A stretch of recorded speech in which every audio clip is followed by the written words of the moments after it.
I think the initiative was fantastic by Honorable Chief Minister. And about sports, anything happening, we feel very happy. I feel very happy. The state itself have taken the responsibility to take the sports on the very high level.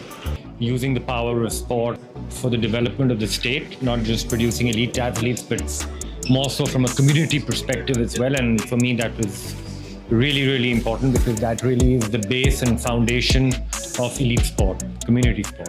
Telangana is a sporting state, and he wants to see a lot of Telangana players in different sports coming out and representing the country. And that sincere effort is there to really actually take the sports person and sports of Telangana to a higher level, and also make a sports hub in Telangana, try and in future host, say, Olympics, Commonwealth Games, Asia